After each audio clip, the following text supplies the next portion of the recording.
Hello everyone, good evening. I hope you all happy and well in your life. Welcome back to my channel #Learn to Life. आज मैं आपको बताऊंगी What's the benefit of the silent. Friends, चुप रहने के भी बहुत फ़ायदे होते हैं जो आज आप जानेंगे मुझसे। अब अपने आसपास के माहौल को महसूस करके देखिए, कितना शोर है। ये शोर कोई ट्रैफिक का या कोई लोगों का नहीं है। मैं बात कर रही हूँ आपके मन के शोर के बारे में। आप अंदर ही अंदर मन में एक जंग लड़ रहे हैं। हर दिन का तनाव आपके मन में एक शोरगुल पैदा कर रहा है। आप किसी से कुछ कह नहीं रहे, पर आपका जो मन है ना, उसमें कई तरह के सवाल और जवाब है, उलझन में है। वही उलझन का शोर आपके मन में पैदा कर रहा है। पता है, हम अपने बाहर के शोर को तो कंट्रोल कर सकते हैं, पर मन के शोर का क्या?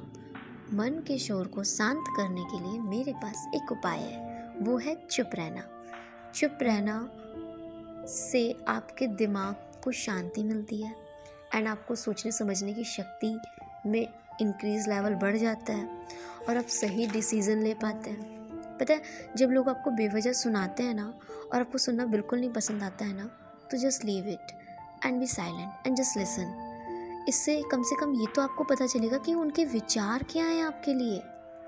कभी कभी लोगों को जवाब देने से बेहतर होता है चुप रहना। चुप रहना इसलिए बेहतर होता है जब सामने वाला आपकी समझ ही ना रहा हो, आपको समझना ही नहीं पसंद कर रहा हो। वहाँ पर अपनी एनर्जी वेस्ट करना ही बेकार है।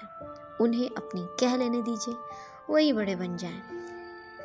इससे एक बात आपको समझने वाली है, यदि आप नोटिस करें, आप वहाँ शांत रहना समझदारी समझिए जहाँ पर लोग खुद को समझदार समझ रहे हैं। समझे? सो मेरे प्यारे दोस्तों, आप सबके लिए कुछ बेहतरीन उपाय लाई हूँ। Some very beneficial points of be silent for all of you and just listen. चुप रहने से ना दिमाग आपका बेहतर काम करता है, क्रिएटिविटी आ जाती है आपके मन में। आप कुछ भी कर सकते हैं, you do what ever you like it, just like singing, music, या फिर drawing, dance, you can do anything. Number 2, याद रखो, जो तुम्हारी चुप को, तुम्हारे मौन के अर्थ को नहीं समझ रहा, वो तुम्हारे शब्दों के अर्थ को क्या समझेगा? तो वहाँ पर भी शांत रहना बेहतर है। Number 3, silent is not empty of, it's a full of answer. पता है, खामोश रहना, लोग सोचते हैं चुप है तो मतलब इसके पास कोई जवाब नहीं। जवाब बहुत है, पर हम देना नहीं समझ रहे हैं। क्यों? क्योंकि हम अपनी खामोशी से लोगों का मुंह बंद करा सकते हैं। आप खामोश रहकर देखिए, सामने वाला ऑटोमेटिक अपनी बात बंद कर देगा, क्योंकि आप उसको रिएक्ट नहीं मिल रहा है, तो वो क्या करेगा? चुप ही हो जाएगा ना। तो ये एक उपाय है। नंबर 4, चुप रहने से फ़ायदा ये है कि हम कभी कभी दूसरों को गलत बात बोलने से बच जाते हैं। मन में आता है कि मैं उसके लिए कुछ ऐसे शब्द गलत बोल दूं, पर फिर आता है कि नहीं, उसको दुख पहुंचा के क्या मिलेगा, इसलिए अपने शब्दों को रोक लेना ही बेहतर है। नंबर 5, चुप रहने से हम दूसरे की बातचीत को सुनते हैं और अच्छे से समझते हैं कि उसके मन में क्या है। जरा हम भी तो सुने, ठीक है? नंबर 6, आपको पता है दोस्तों, कई साइकोलॉजिस्ट आपको ना कॉन्फिडेंस बढ़ाने के लिए, कॉन्सेंट्रेट बढ़ाने के लिए, मन में पॉजिटिव लाने के लिए एक एक्सरसाइज बताते हैं। आपको पता है वो क्या है एक्सरसाइज? लिसन, वो एक्सरसाइज है चुप रहना। साइलेंट होने की एक्सरसाइज देते हैं। You just take 5-10 minutes for be silent, और साइलेंट होकर सुनो, प्रकृति को सुनो, ठीक है? तो वो सजेस्ट करते हैं साइकोलॉजिस्ट। ये भी फ़ायदा है कि आपको बिना साइकोलॉजिस्ट के जाने से आप बच गए और आपको चुप रहने का उपाय भी मिल गया। ये 10 मिनट हम चुप रह के देख लेते हैं क्या होता है ना? नंबर 7, परिस्थितियों का सामना भी चुप रहकर किया जा सकता है। पूछिए कैसे? जैसे कहीं माहौल अशांत हो, लड़ाई हो रही हो और बेवजह लोग आपको बात करके प्रोवोक कर रहे हैं कि आप कुछ बोले, और आप वहाँ से हट भी नहीं पा रहे हैं, सिचुएशन और भी गड़बड़, तो आप अपनी मुट्ठी बंद करिए और काउंटिंग करिए अपोजिट 10 to 1 की, और धीरे धीरे आप देखना नॉर्मल मोड में आ जाएंगे। मतलब एक एंगर मोड से कूल मोड में आ जाएंगे और फिर आपको सब नॉर्मल लग जाएगा। ट्रिक अच्छी है, मैं खुद ऐसे अपनाती हूँ अक्सर जब घर पे लड़ाई होती है तो आप भी अपनाइए ये ट्रिक। ओके। नंबर 8, चुप रहना। दोस्तों मुझे भी नहीं आता था, मैं बहुत बोलती थी, पर मेरी ज़िंदगी ने मुझे इतना शोर सुना दिया ना कि अब लगता है खामोश रहूं, चुप रहूं। ज़िंदगी ना सब सिखा देती है, धीरे धीरे ना सब समझ में आने लगता है कि किस चीज़ से हमें शांति मिल रही है, हम वही काम कर लें। नंबर 9, पता है, ज़्यादा बोलने वाला व्यक्ति अगर चुप हो जाए तो आप समझ लेना कि वो अपनी बात कहते कहते थक गया है और वो अब जवाब देना सही नहीं समझ रहा।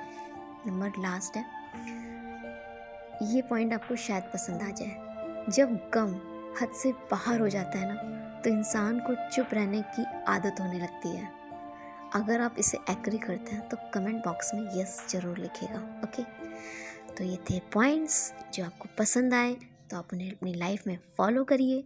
और एक कविता लाई हूँ, आप सुने, आपको बहुत पसंद आएगी, मेरे मन की बात है, सुनिए। इसका टाइटल है चुप हूँ। चुप हूँ जुबां से मैं खामोशी से ही कहने लगी हूँ। चुप हूँ जुबां से मैं खामोशी से ही कहने लगी हूँ। अक्सर सुनते नहीं हैं लोग मुझे, अक्सर सुनते नहीं हैं लोग मुझे, अब खुद को ही मैं सुनने लगी हूँ। कई लगे हैं घाव मन में, कई लगे हैं घाव मन में, टूटे हैं सपने क्षण भर में, टूटे हैं सपने क्षण भर में। बोलूं किससे मैं अपनी बातें, सुनने वाला कोई नहीं पा रही हूँ, सुनने वाला कोई नहीं पा रही हूँ। इसलिए अक्सर फिर मैं चुप ही हो जा रही हूँ, इसलिए अक्सर फिर मैं चुप ही हो जा रही हूँ। बातें तो लाखों हैं दिल में, बातें तो लाखों हैं दिल में, पर बोल किसी को ना पा रही हूँ, पर बोल किसी को ना पा रही हूँ। जानती हूँ कोई समझेगा नहीं, जानती हूँ कोई समझेगा नहीं, हाल तो पूछ लेंगे सब, पर साथ कोई खड़ा होगा नहीं। अकेलेपन में जीने लगी हूँ, चुप हूँ जुबां से, अब बस खुद को सुनने लगी हूँ। मैं अब बस खुद के लिए जीने चली हूँ और खुद को सुनने लगी हूँ। चुप हूँ जुबां से खामोशी से ही कहने लगी हूँ। कैसी लगी कविता आपको? So everyone, I hope you like my video. So please subscribe my channel everyone and don't forget like and share. Okay? Bell icon press करें और मेरे साथ जुड़ जाइए एक अनोखे सफ़र में, जहां आपको हर शब्द का अर्थ, लाइफ को अलग तरीके से देखने का अंदाज मिल जाएगा। So my all friends, please subscribe my channel and thank you so much. Be happy, be healthy. Bye.